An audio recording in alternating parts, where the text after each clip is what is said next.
Salut à toi Lulus depuis le Japon, bienvenue dans cette nouvelle capsule de commande en R. Aujourd'hui, on va faire quelque chose de rigolote. On va apprendre à simuler un dé. On va apprendre à simuler un dé. Si tu es prêt, attrape ton clavier et rentrons dans le studio. Alors voilà, qui parmi nous, dans sa classe de statistiques, ou bien c'est pas trop, n'a pas entendu cette fameuse phrase « on jette 2 dés non pipés, on jette 1 dé non pipé », et ainsi de suite. On a tous entendu sans statistique référentielle, n'est-ce pas? Et puis on a utilisé nos connaissances techniques, les connaissances qu'on avait pour pouvoir, et c'est pas, on a regardé la distribution, on a fait de la statistique inférentielle, ainsi de suite, ça y est. Et puis voilà, et puis peut-être qu'on a oublié, ainsi de suite, ça y est. Alors, ce que on ne nous montre pas souvent à l'école, c'est que comment on peut simuler toutes ces choses. C'est possible de les simuler, de simuler le dé, de simuler le lancer, de simuler toutes ces choses-là, et puis de le faire vraiment et de voir clairement dans ce qu'on est en train de faire, quoi. Et puis c'est ce petit gap-là que je me propose de fermer aujourd'hui, ça y est, dans cette vidéo. Donc voilà, c'est un peu à ça qu'elle va ressembler. On va s'amuser, on va faire des choses intéressantes. Alors rentrons dans le studio. Donc la première des choses qu'on sait déjà, c'est ce qu'on sait déjà, ça y est, et c'est que dans R, la structure de base qu'on a dans R, c'est les vecteurs. Donc on utilise comme coordonnées.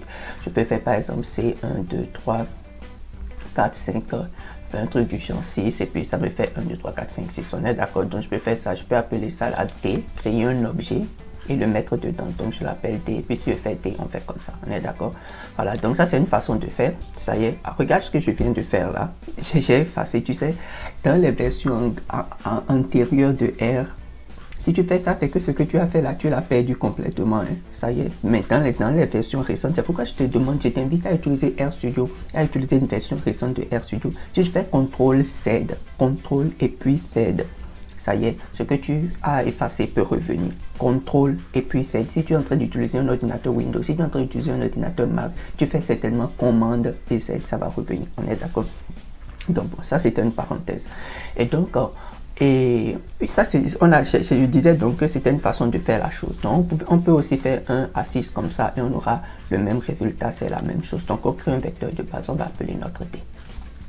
Allez. Donc, qu'est-ce qu'on est en train de faire comme ça? On a créé un D, c'est un D, ça y est, 6 faces. 1, 2, 3 jusqu'à 6, on a notre dé dans notre main comme ça. On est d'accord avec toutes ces faces. On va supposer que le dé est non pipé. Les faces sont régulières. Ça veut dire que, en fait, tous les chiffres de 1 à 6 ont la même chance d'être tirés. Un truc du genre. Ça y est, voilà. Maintenant, lorsque on jette notre dé, on suppose maintenant qu'on jette le dé va rouler et tomber sur une face. Une face va être piochée, n'est-ce pas? Alors, comment on fait pour tirer cette face qui est piochée? Autrement, comment on va simuler le jet de dés? C'est simple, on va utiliser une commande qui est très pratique, c'est la commande sample. Ça y est, donc on peut faire sample, et dans sample, écoute au passage, j'ai fait une capsule de la fois dernière, ça y est, sur les arguments. J'expliquais comment on regarde des arguments dans les fonctions ici de suite. Il y a une capsule qui est très courte, 5 minutes, ça y est, je t'invite à la regarder rapidement. Je peux te la mettre quelque part dans la description, il faut la regarder pour que tu puisses comprendre rapidement les trucs avec les arguments ici de suite, on est d'accord? Donc ici, le premier argument que je vais passer, c'est ins. Donc je vais dire, je lui mets le dé, je lui remets mon dé. Et puis, on va tirer maintenant, on va lancer le dé. Alors, pour le faire, on va utiliser la commande size et on va dire 1. Ça y est, donc on lance le dé, une face va apparaître et on va faire truc et on peut exécuter. Ça peut aller là. Donc, tu vois, il nous a tiré un 4. On peut refaire ça. Hein. Ça nous tire un 2 et puis c'est parfait. On peut utiliser la touche de haut et de bas sur ton clavier aussi. Tu peux faire ça fait 2. Et là, tirer un 2 et encore un 2. Un 3. Un 1. Bon, voilà, maintenant, pour le suivant, tu m'écris dans le commentaire là ce que tu penses qu'il va sortir. On va voir si ça marche. Ça y est écrit. C'est bon. Allez, maintenant, regarde, on va voir. 3, qui sont ceux qui ont écrit 3. Voilà, donc ça, c'est un peu pour blaguer. C'est pour dire que, et tu as vu, à chaque fois pour faire un tirage maintenant, qu'est-ce que j'ai dû faire? J'ai dû faire sample et puis je tire. J'ai fait sample et puis je tire. Le problème, en fait, c'est intéressant de le faire comme ça, mais le problème, c'est que si on veut faire et si on veut faire 1000 expériences aléatoires, parce qu'en réalité, ce que je suis en train de faire là, c'est ce qu'on appelle une expérience aléatoire. On est d'accord? Je prends le dé, je jette, une face apparaît, je note ce qui est écrit et je refais. Donc ça, le fait de jeter le dé, c'est une expérience aléatoire. C'est littéralement cela. Maintenant, on dit qu'on reproduit l'expérience 100 fois, 1000 fois, 10 000 fois. Comment on va faire pour reproduire? Ça veut dire qu'on va faire 100 pour 1000 fois, ce n'est pas efficient, n'est-ce pas? Donc, il faut qu'on trouve un moyen pour que de façon automatique, il puisse nous refaire l'expérience plusieurs fois. Pour le faire, on va utiliser une grosse fonction. Ça y est, une grosse fonction qui prend une petite fonction. Donc, ce qu'on va faire, c'est d'abord deux choses. Ces deux choses. La première, c'est de créer la petite fonction, une fonction qui nous permet de lancer le dé, qu'on va mettre maintenant dans la grosse fonction, la fonction replicate, qui va nous permettre maintenant de faire du replicate. On y va? Ça y est. Alors, on va s'amuser à créer une toute petite fonction. Je vais l'appeler chez de 1D. Un truc comme ça, chez de 1D, ou bien on appelle ça, ou bien lancer d'un dé, je vais pas appeler ça peut-être, chez là, ça peut faire comme jet, ça y est, lancer d'un dé, un truc du genre. Et attention, c'est le nom de notre fonction et on va écrire fonction. C'est une fonction qu'on va créer. Bon, on ne va pas mettre d'argument dans la fonction. On est d'accord? Je t'invite vraiment à regarder la vidéo que j'ai faite sur les arguments. Elle est très intéressante et elle te permet de voir un peu ce truc-là. Ça y est. Donc, on ne va pas mettre d'argument et on va juste, attention là, on va juste mettre à l'intérieur donc notre D. On va lui, de façon automatique, on va lui remettre notre D et on va dire la face du D. Je vais appeler ça face du dé, un truc du genre. Ça y est, on appelle comme ça la face du dé. Donc quand on va lancer le dé, la face qui va sortir là, ça va rentrer dans cet objet que j'appelle face du dé. Donc ça va faire sample comme on l'a vu. Le int c'est notre dé qu'on vient de créer et puis la taille ça fait 1. Fait tout. Donc lorsqu'il va tirer le dé, il va le mettre dans objet. Et puis lorsqu'on vient à ce niveau, le réflexe qu'on peut avoir en écrivant notre fonction, c'est d'utiliser quoi? D'utiliser print, ok, pour qu'il puisse nous faire sortir le résultat. Donc quand il va prendre le dé, il tire la face et il nous fait sortir le résultat. Bon, on va écrire ça. Je vais te montrer que à ce niveau il y a un petit problème. Je vais te montrer que à ce niveau, utiliser print, il y a un petit problème avec ça et puis ça va nous gêner un peu. Donc ce qu'on va faire, c'est de faire lancer de dé. La fonction a été bien créée, lancer de dé, ça y est. Et puis, comme il n'y a pas d'argument, c'est clair, on va écrire lancer de dé, enfin, lancer d'un dé, c'est un dé quoi, parce que par la suite, je vais te montrer, on va utiliser peut-être 2 dés, on va utiliser 3 dés, et ainsi de suite, on va faire la somme de ce qui apparaît. On peut faire des choses très intéressantes, de la simulation, vraiment de façon intéressante, on est d'accord, mais comme on n'a pas d'argument, ça va être ça, et on va exécuter. Donc, il nous a tiré un 1. C'est parfait, il nous a tiré un 1. Si je fais encore lancer de 2, il a tiré un 5, c'est parfait quoi, lancer le dé. Donc c'est notre petite fonction, ça, la petite fonction, la fonction qui nous permet de tirer de jeter le dé quoi, de jeter le dé pour avoir une face. Ça y est. Bon, maintenant, le truc c'est que on va utiliser maintenant replicate. Je vais te montrer pourquoi est-ce que print a un problème. On va utiliser replicate. Donc pour utiliser replicate, c'est simple. Le premier argument c'est n qu'on passe à replicate pour dire le nombre de fois qu'on veut qu'il réplique l'expérience aléatoire et on lui passe une fonction. Donc c'est très important de comprendre que à replicate, tu dois passer une fonction. C'est pourquoi on a créé d'abord cette première fonction là. Ça y est, de façon littérale, c'est ça. Tu vas, à chaque fois que tu veux utiliser replicate, ça va être le nombre de fois que tu veux que ça réplique sur une fonction, un truc du genre. On est d'accord? Bon, et sans trop pousser, on va prendre 3, on va dire lancer d'un truc comme ça et on va répliquer. Voilà, donc tu vois, ça fait 3, 6, 1, ça y est, et puis ça fait 3, 6, 1. Tu vois, le petit truc qui n'est pas intéressant ici, bon, c'est le premier, c'est un 3, c'est un 6 et c'est un 1. C'est littéralement, c'est pas, mais j'aurais voulu que ça me donne le résultat directement comme ça, 3, 6, 1, au lieu de me faire ça comme ça. Ce qui est en fait la source, la raison pour laquelle c'est en train de ça met d'abord 3, 6 et 1 avant de mettre tout comme ça. C'est print qui fait ça.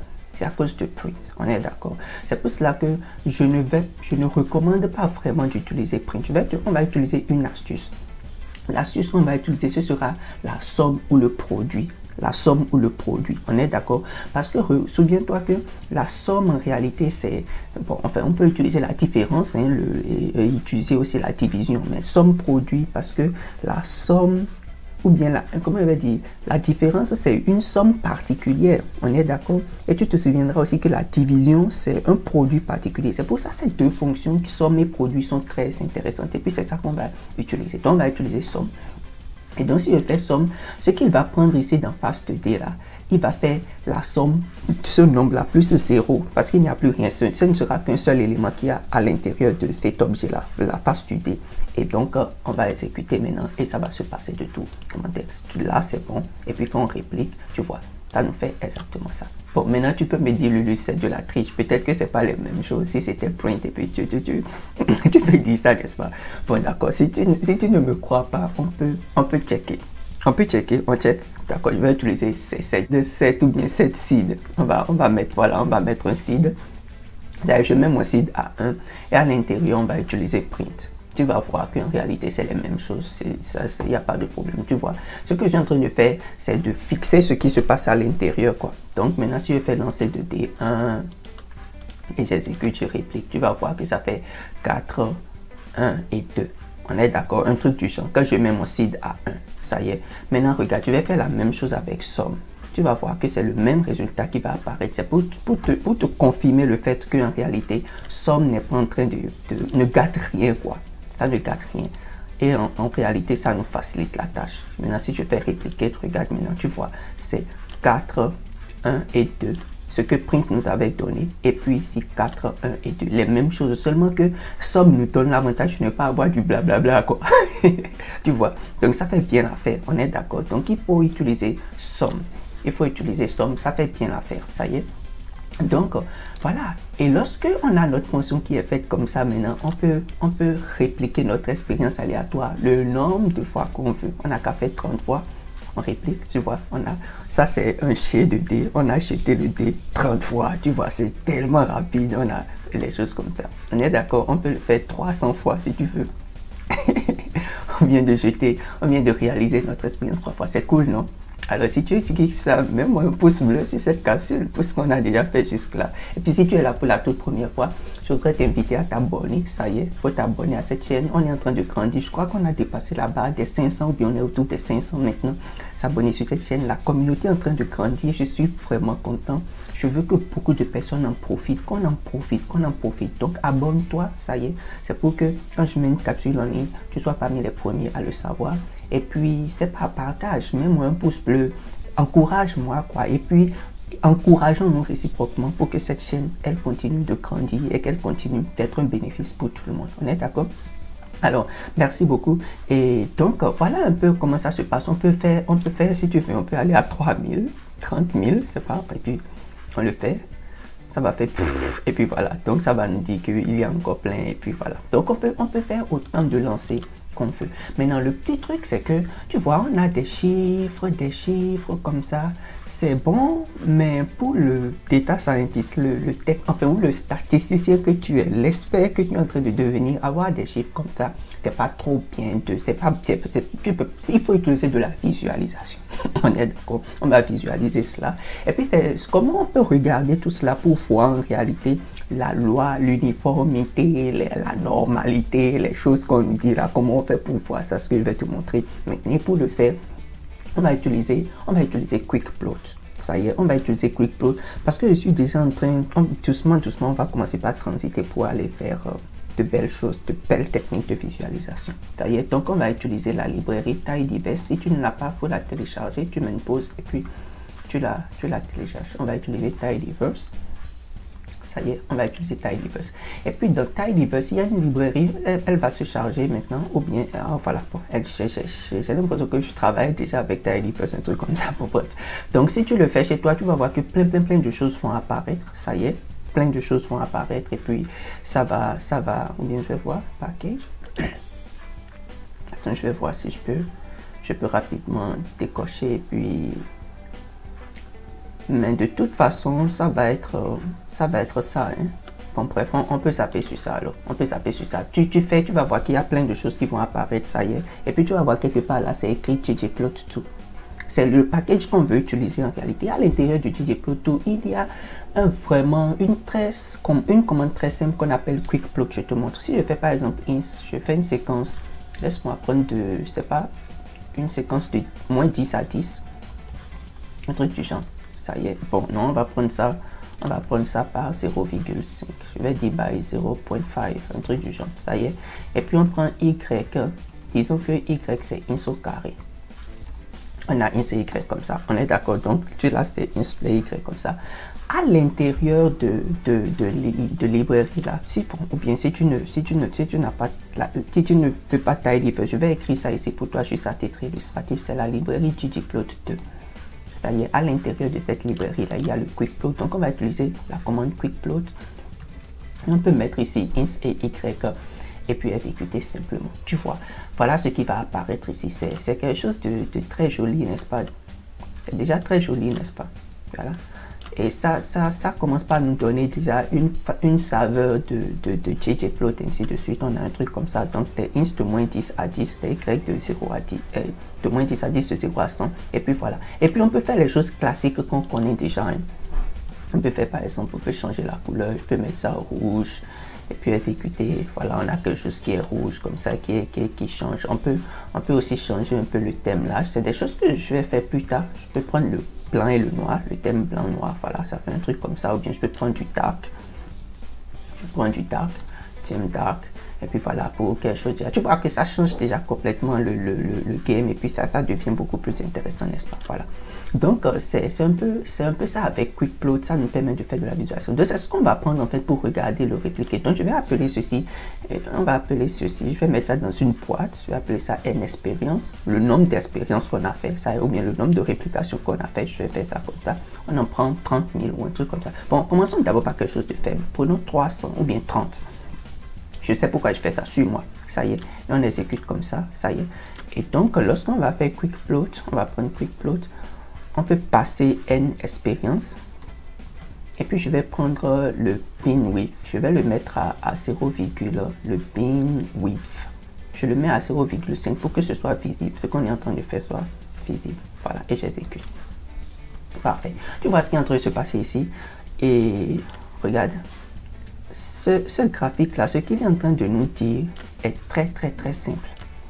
C'est que le graphique est en train de nous dire que ici, il faut regarder ça comme 1, 2, 3, 4, 5 et 6. Donc, lorsqu'on a pris notre dé et qu'on l'a lancé 30 fois, lorsqu'on a lancé le dé 30 fois, les 1 sont sortis 6 fois. Les 2 sont sortis, disons, 3 fois. Ça y est, les 3 sont sortis. C'est eux qu'on a repris l'expérience. Ça y est, on a repris l'expérience. C'est le nombre de fois que chacun d'entre eux est sorti. Le 6 est sorti, disons 6, 7 fois. Un truc du genre. Mais tu vois, tel que c'est là, il y a encore trop de bruit blanc. C'est qu'il y a encore trop de variations, du hasard dans ce truc. Pourquoi? Parce que le nombre de lancers qu'on a effectué n'est pas élevé. Ce qu'on devait espérer, puisque notre dé est non pipé, on devait espérer que toutes les observations ont la même chance d'apparaître. Donc, ça doit être uniforme. C'est ça le truc. Ça doit être uniforme, n'est-ce pas? Donc, on va augmenter un peu notre lancer. On n'a qu'à aller à 300 fois. Et on fait 300 lancers. Je vais revenir ici. On va voir maintenant ce que ça donne. Ou bien je copie. Attends, je copie ceci. Copier. Pour le mettre close de ce qu'on est en train de faire. Et on aura les yeux dessus, quoi. Je le copie ici. Ça y est? Parfait. Donc, tu vois, maintenant si j'exécute, reprenons, hein, on fait le lancer 300 fois et j'exécute. Voilà ce qu'on a, tu vois, on a un qui est en train d'approcher, tu vois, par rapport à ce qu'on avait précédemment. On sent maintenant que le vide est en train de se fermer. Ce qu'on va espérer, c'est que lorsqu'on sera en train de tendre vers plus l'infini, lorsqu'on ira vers l'asymptotique, vers plus l'infini, le nombre de reprises de l'expérience qu'on va faire là, on va espérer que tout soit uniformément distribué. On est d'accord? C'est ça. Tous les nombres ont la même chance d'apparaître. La probabilité d'apparition de 1, de 2, de 3, c'est de 1 sur 6, 1 sur 6, 1 sur 6. Ils ont tous la même chance d'apparaître. Et puis, c'est ce qu'on va voir ici. Allons à 3000. Faisons 3000 et exécutons. Tu vois, ça commence par se fermer. Ça commence par se fermer. Bon, on va faire 30 000. Regardons 30 000. C'est possible que ce ne soit pas totalement parfait. On va faire... Voilà, donc tu vois, on est en train de tourner autour de 5000 et on est en train d'aller vers l'uniformité. Ça veut dire que si on lance le dé, disons 30 000 fois, le 1 a la chance de sortir 5000 fois, 2 a la chance de sortir 5000 fois, 3 a la chance de sortir 5000 fois, et ainsi de suite. Il y a une distribution qui est uniforme. Ça y est, il y a une distribution qui est uniforme. Dans d'autres cas, pour d'autres contextes, on aura une distribution qui est peut-être normalement distribuée, qui est un peu truc, et ainsi de suite. Donc, c'est un peu de ça qu'il s'agit. Est-ce qu'on est d'accord? Tu as compris ce concept-là? Ça y est. Donc, c'est un peu ça. Maintenant, ici, là, c'est parce que chaque dé, chaque face a la même chance d'apparition, n'est-ce pas? Maintenant, si notre dé était pipé, si le dé était pipé, c'est qu'on a représenté le dé d'une façon que il y a des faces qui ont plus de chances d'apparaître que d'autres. Pipons un peu notre dé. Pipons un peu le dé. Retournons dans notre fonction alors, ça y est, le lancer de dé. Et pipons un peu le dé. Pour piper le dé, tu sais ce qu'on va utiliser? Probabilité. On va utiliser les probabilités, on est d'accord? Et comment on va piper? On va piper de manière à ce que, par exemple, 1 et 2 aient plus de chances de sortir que tout le reste. On pipe ça de cette façon, 1 et 2. On est d'accord? Plus de chances de sortir que le reste. Donc, on va créer un vecteur. Et on va dire, par exemple, que, je ne sais pas, prenons 10. Prenons sur 10. Prenons sur 10. Donc, on va dire que 1 a, disons, 4 chances sur 10 d'apparaître. Que, disons, 2 a 3 chances sur 10 d'apparaître. Ça fait un truc du genre. Donc, ça fait combien là? Ça fait 7 sur 10. Il va rester combien? Je fais les calculs et je suis en train de faire vraiment les calculs comme toi. Bon, ça devient beaucoup. On va prendre 4 et 6. On est d'accord? Ça fait 4 et 6. Bon, maintenant reprenons. Je vais alors prendre, disons, 4 ici. Ça y est. Et j'ai dit 4 hein, et 6. Et on va prendre 2. Et on va dire pour le reste, ça fait 1. Donc 1 sur 10. Et 1 sur 10. Ça y est, donc ça fait 4, 6, 7, 8. Et on va prendre encore, allons à la ligne. Attention, je dois mettre une virgule ici. Tu restes avec moi. Hein? Je vais te montrer ce que je suis en train de faire. Donc ça fait 4, 6. Ça y est, 4, 6, 7, 8. Ok, donc on va faire 1 sur 10, ça va faire 9. Et on va faire 1 sur 10, ça va faire 10. Voilà. Donc, par exemple, 1 a 4 chances sur 10 de sortie, 2 a 2 chances sur 10 de sortie, et puis tout le reste a une chance. Donc ça fait 3, 4, 5 et 6. Donc tout le reste a une chance sur 10, une chance sur 10, une chance sur 10. J'ai pipé le dé comme ça au hasard. Et toi aussi, tu peux choisir la façon dont tu pipes ton dé et tu le choisis comme ça. On est d'accord? Chacun est libre de faire ce qu'il veut. On est d'accord? Bon, ça là, juste à titre illustratif. On suppose que notre dé est pipé comme ça. Maintenant, faisons le lancer. On lance et on lance le dé. Attention là, reprenons ici, on lance le dé, ça peut aller, et voilà. Bon, 1, c'est normal, hein, 1 a plus de chances de sortie. Et on va faire ceci, une expérience. On va faire ceci pour ne pas perdre le temps. Donc, lorsqu'on le fait comme ça, ou encore on peut le faire comme ça, on va répliquer ici 3000 fois, et on fait ceci. Alors, tu as vu ce qui s'est passé. Donc, tu vois forcément, lorsque on lance dans cette condition, on fait ça 30 000 fois, on voit que le 1 a beaucoup plus de chances de sortie parce que le dé est pipé. Le 2 aussi a beaucoup plus de sortie, mais regarde, les autres ont relativement les mêmes chances de sortie. On est d'accord? Donc, que ce soit le 3, le 4, le 5 ou le 6, ils ont relativement les mêmes chances de sortie. Le 1 a nettement beaucoup plus de chances de sortie parce qu'on a mis un poids. C'est ce qu'on appelle le weighting. On a mis un plus grand poids sur le 1. On lui a donné plus de chances que les autres. On a pipé le dé. Ça y est. Dans le cas de base là, de défaut, c'était 1 sur 6, 1 sur 6, 1, 1, 1 pour tout le monde. Donc, c'est un peu ça, c'est déjà un début de simulation qui te permet de voir un peu déjà clairement ce qui se passe, de regarder la distribution et de faire des choses comme ça. Et c'est déjà un début de simulation d'un dé. On est d'accord? Voilà. Donc, dans tes exercices, tu peux reprendre maintenant tes exercices, simuler un dé. Ça y est, regardez, on a demandé la probabilité de ceci et ceci, de suite, tu regardes et puis voilà. J'ai fait une capsule sur les probabilités. Je sais pas, je vais mettre ça quelque part peut-être. Ou bien tu peux aller regarder et puis continuer par grandir. J'espère que cette capsule a été utile. Elle t'a permis de comprendre un peu un certain nombre de choses. Regarde-la, reprends encore. Familiarise-toi avec ceci. Et puis, en attendant, mets-moi un pouce bleu sur cette capsule. Si tu n'es pas encore abonné, abonne-toi et porte-toi bien. Merci beaucoup. C'était Lulus depuis le Japon. Bye bye.